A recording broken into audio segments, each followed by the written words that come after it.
ஒரு நாள் சாயங்காலம் காலுக்காக வேலையில இருந்து திரும்பி வீட்டுக்கு வந்தது. கோரி, ஜக்கு எங்க போயிருக்கான்? வந்ததும் வராதுமா எதுக்கு ஜக்குவை பத்தி கேக்குறீங்க? அவனுக்கு சின்ன வயசு தானே, எங்கேயாவது விளையாட போயிருப்பான். கோரி, எல்லாத்துக்கும் ஒரு அளவு இருக்கு. என்னதான் விளையாண்டாலும் இருட்டுறதுக்கு முன்னாடி வீடு வந்து சேரணும். இதையெல்லாம் அம்மா தான் குழந்தைக்கு சொல்லி கொடுக்கணும். என்ன பண்றது? நம்ம வீட்டுல உனக்கே நான் சொல்லி கொடுக்க வேண்டியதா இருக்கு.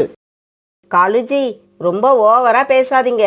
நீங்களும் சின்ன வயசுல ஜக்குவ மாதிரி தான் சொன்ன பேச்சு கேட்காம ஊர் சுத்திக்கிட்டே இருப்பீங்க போல இருக்கு. அதான் உங்க பையனும் உங்களை மாதிரியே இருக்கான். கோரிக்காகம் எப்பவுமே இப்படிதான். தான் பையன் ஜக்குவை நல்ல வழியில வளர்க்கணும்னு எப்பவுமே ஆசைப்படாது. என்னைக்காவது காலுக்காகம் ஜக்குவுக்கு புத்தி சொல்ல நினைச்சாலும் அதையும் சொல்ல விடாது. இவங்க வீட்டுக்கு பக்கத்துலதான் சோனா குருவியும் சோனா குருவியோட பையன் குக்குவும் வாழ்ந்து வந்தாங்க. குக்குவுக்கு சோனா குருவி சின்ன வயசுல இருந்தே நல்லதுக்கும் கெட்டதுக்கும் உள்ள வித்தியாசங்களை சொல்லி வளர்த்ததால குக்கு ரொம்பவும் புத்திசாலியா இருந்தான்.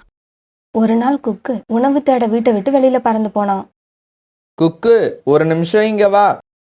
ஜக்கு இப்படி கூப்பிட்ட உடனே குக்கு அவங்க கிட்ட போய் உட்கார்ந்தான். என்ன ஜக்கு, என்ன விஷயம் சொல்லு. குக்கு, நாம 3 பேரும் சேர்ந்து விளையாடுவோம் வா. இல்ல ஜக்கு, இது விளையாடுறதுக்கான நேரம் இல்ல. நான் உணவு தேட போகணும். நாங்க கூட தான் உணவு தேட போகணும். கொஞ்ச நேரம் விளையாண்டுட்டு அப்புறமா போகலாம். இல்ல, உணவு தேடுற நேரத்துல இந்த மாதிரி விளையாடுற பறவைகள் நல்ல பறவைகள் இல்லைன்னு எங்க அம்மா சொல்லி இருக்காங்க. அப்ப நீ மட்டும் நல்லவன், நாங்க எல்லாம் கெட்டவங்களா? இங்க பாரு குக்கு, இனிமே நீ ஒரு நிமிஷம் கூட இங்க உட்காரக்கூடாது. ஓடு இங்க இருந்து. பிறகு குக்கு எதுவும் பேசாம அந்த இடத்த விட்டு பறந்து போனான். ஜக்கு, குக்கு நம்ம 2 பேரையும் ரொம்பவும் அவமானப்படுத்திட்டான். நாம அவனை ஏதாவது செஞ்சாகணும். கவலைப்படாத நண்பா. எங்க அம்மா கிட்ட நான் இந்த விஷயத்த சொன்னா என்ன செய்யணுமோ அதை எங்க அம்மாவே செஞ்சிருவாங்க. ஜக்கு, நேத்து நாம அருவிக்கு போய் குளிச்சுக்கிட்டு இருந்ததை பார்த்த ரீட்டா ஆண்டி எங்க அம்மா கிட்ட வந்து சொல்லிட்டாங்க, இனிமே பெரியவங்க இல்லாம அருவி பக்கம் போவியான்னு சொல்லி. எங்க அம்மா நேத்து என்ன அடி அடின்னு அடிச்சிட்டாங்க. அட பாவமே, ரீட்டா ஆண்டியா இப்படி பண்ணுனாங்க. இப்ப அவங்கள என்ன செய்யலாம்? ரீட்டா ஆண்டியை நம்மளால ஒன்றும் பண்ண முடியாது. ரீட்டா ஆண்டி இல்லாதப்ப அவங்க கூட்டை உடச்சி கீழே தள்ளணும். அதுதான் என் ஆசை. வா, இப்பவே கிளம்புவோம். அநேகமா ரீட்டா ஆண்டி இந்நேரம் உணவு தேட கிளம்பியிருப்பாங்க. இப்படி பேசிக்கிட்ட ஜக்குவும் ஆந்தையும் பிறகு ரீட்டாவோட கூட்ட நோக்கி பறந்து போனாங்க. இவங்க ரீட்டாவோட கூட்டுக்கிட்ட போனப்ப ரீட்டா அங்க இல்லாததால ரீட்டாவோட கூட்ட நாசம் பண்ண ஆரம்பிச்சாங்க. அந்த சமயத்துல உணவு தேடி எடுத்துக்கிட்டு வீட்டுக்கு திரும்பி வந்த குக்கு ஜக்குவும் ஆந்தையும் இப்படி செய்யறத பார்த்துட்டு அங்க வந்து உக்காந்தான். நிறுத்துங்க, ஏன் இப்படி ரீட்டாண்டி கூட்டம் உடைக்கிறீங்க?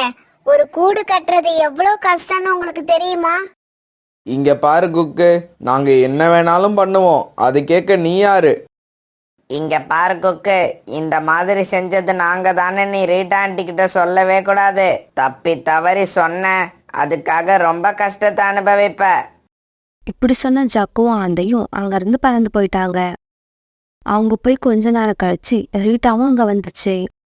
தன்னோட கூட இருந்த நிலைமைய பார்த்துட்டு ரீட்டா அழ ஆரம்பிச்சது. குக்கு, நீ எவ்வளவு நேரமா இங்க இருக்க? என்னோட கூட்டை இந்த மாதிரி செஞ்சது யாரு? ரீட்டாண்டி, ஜக்குவும் ஜக்குவோட ஃப்ரெண்டு ஆந்தையும் 2 பேரும் தான் உங்களோட கூட்டை இந்த மாதிரி உடைச்சி போட்டவங்க. அப்படியா? ஜக்குவோட அம்மா கோரிக்காகத்துக்கிட்ட நான் இப்பவே போய் நியாயம் கேக்குறேன். பிறகு ரீட்டா கிளி ரொம்பவும் கோவமா கோரிக்காகத்தோட வீட்டு நோக்கி பறந்து போச்சு. இப்படி கோவமா போன ரீட்டா கோரிக்காகத்துக்கிட்ட நடந்தது எல்லாத்தையும் சொல்லுச்சு. கோரி, எந்த வேலையும் இல்லாத உருப்படாத ஆந்த கூட சேர்ந்தா உன் பையனும் அப்படியே தான் ஆயிடுவான். இவங்க 2 பேரும் சேர்ந்துதான் என்னோட கூட்டை உடைச்சி போட்டு இருக்காங்க. இல்லம்மா, ரீட்டா ஆண்டி பொய் சொல்றாங்க. நான் இப்படியெல்லாம் செய்யவே இல்லை. ரீட்டா, நீ என்னடானா இப்படி சொல்ற? என் பையன் நான் செய்யவே இல்லைங்கிறான். இதுல யார் பேச்ச நம்புறது? சரி, என் பையனும் அவனோட நண்பனும் சேர்ந்து உன்னோட கூட்டை உடைச்சத யாராவது நேர்ல பார்த்தாங்களா? ஆமா, சோனா குருவியோட பையன் குக்கு இதெல்லாம் நேர்ல பார்த்துட்டு தான் என்கிட்ட சொன்னான். ஓஹோ, குக்கு சொன்னா அது உண்மையாயிடுமா? ஏன், அவன் பொய் சொல்ல மாட்டானா? சொல்ல மாட்டான். குக்கு ஒரு நாளும் பொய் சொல்ல மாட்டான். இங்க பாரு கோரி, உன் பையன்கிட்ட சொல்லி வை. இதுக்கப்புறம் இவனை நான் எப்பயாவது என் கூட்டு பக்கம் பார்த்தேன்னு வச்சுக்க, நான் அவனை சும்மா விட மாட்டேன். என்ன ரீட்டா, நான் வாயை மூடிட்டு இருக்கேன்னு நீ பேசிக்கிட்டே போறியா? இங்க பாரு, உன்னால என்ன செய்ய முடியுமோ அதை செய். நான் எதுக்கும் கவலைப்பட மாட்டேன். ஆனா ஒண்ணு, என் பையன் மேல இப்படி அபாண்டமா போய் சொன்ன அந்த சோனா குருவியோட பையன் குக்குவை நான் சும்மா விட மாட்டேன். பிறகு ரீட்டா கிள்ளி அந்த இடத்த விட்டு பறந்து போயிடுச்சு. அம்மா, எனக்கு இந்த குக்குவை பார்த்தாலே பிடிக்கல. என்னவோ அவன் மட்டும்தான் நல்லவன் மாதிரியும் நாங்க எல்லாம் கெட்டவங்க மாதிரியும் பேசுறான். அப்புறம் கூட்ட உடைச்ச விஷயத்த ரீட்டா ஆண்டி கிட்ட சொல்லக்கூடாதுன்னு நாங்க மிரட்டிட்டு வந்தோம். அவன் சொல்லி இருக்கிறான்னா அவனுக்கு எவ்வளவு தைரியம் இருக்கணும். ஜக்கு, கவலைப்படாத, பொறுமையா இரு. நல்ல சமயம் பார்த்து குக்குவை என்ன செய்யணும்னு நானே முடிவு பண்றேன். இப்படியே சில நாட்கள் நகர்ந்துச்சு. ஒரு நாள் சோனா குருவி பறந்து போறதை பார்த்த கோரி அதை தடுத்து நிறுத்துச்சு. என்ன சோனா, இவ்வளவு காலையிலேயே எங்க கிளம்பிட்ட? கோரி அக்கா, நான் எங்க அம்மாவை பார்க்க போறேன். அது அம்மாவை பார்க்க போறியா? குக்குவை வீட்டுல விட்டுட்டு நீ மட்டும் போற? ஆமா, குக்குவை விட்டுட்டு தான் போறேன். நான் காலையில போயிட்டு சாயங்காலம் திரும்பி வந்துருவேன். ஆனா இப்படி உடனே திரும்பி வரணும்னா குக்குவுக்கு ரொம்பவும் கஷ்டமா இருக்கும். அதனாலதான் அவனை வீட்டுல விட்டுட்டு போறேன். இப்படி சொன்ன சோனா குருவி பிறகு அங்கிருந்து பறந்து போயிடுச்சு. அப்ப குக்கு இன்னைக்கு வீட்டுல தனியா இருக்கான். குக்கு, அந்த கடவுளே நினைச்சா கூட இன்னைக்கு என்கிட்ட இருந்து உன்னை காப்பாத்த முடியாது. குக்கு தன்னோட வீட்டுல பந்த வச்சு விளையாண்டுகிட்டு இருந்தான். அந்த சமயத்துல ஜக்கு ரொம்பவும் அவசரமா குக்குவோட வீட்டுக்குள்ள வந்தான். குக்கு, சீக்கிரமா கிளம்பு. உங்க பாட்டி வீட்டுக்கு போற வழியில உங்க அம்மா ஒரு மரத்துல மோதி கீழே விழுந்துட்டாங்க. அவங்க தலையில பலமா அடிபட்டிருக்கு. ஜக்கு, என்ன சொல்ற நீ? எங்க அம்மா எந்த இடத்துல இருக்காங்கன்னு உனக்கு தெரியுமா? தெரியும், எனக்கு அந்த இடம் நல்லா ஞாபகம் இருக்கு. சீக்கிரமா கிளம்பு.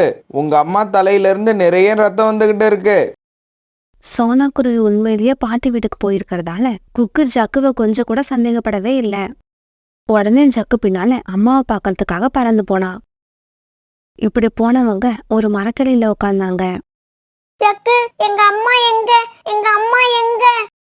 இந்த இடம் இல்ல குக்கு, இன்னும் கொஞ்சம் தூரம் போகணும். இப்படி சொன்ன ஜக்கு பிறகு குக்குவை அழைச்சுக்கிட்டு மறுபடியும் பறந்து போனான். இப்படி போனவங்க ஒரு பெரிய அடர்த்தியான காட்டுக்குள்ள போனாங்க.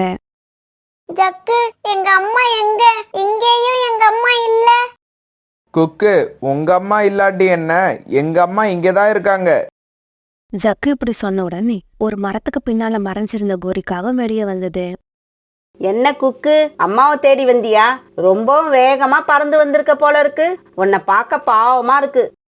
ஜக்கு, பொய் சொன்னியா? பொய் சொல்லியா என்ன இங்க அழைச்சுக்கிட்டு வந்த?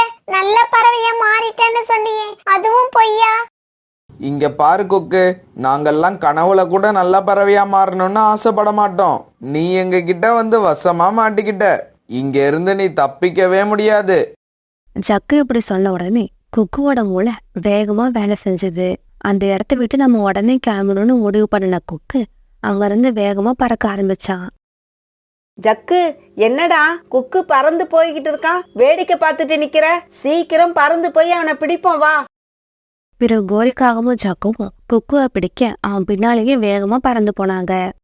குக்கு இவங்க கிட்ட இருந்து தப்பிச்சு போகணுன்ற எண்ணத்துல ரொம்பவும் வேகமா பறக்க ஆரம்பிச்சான்.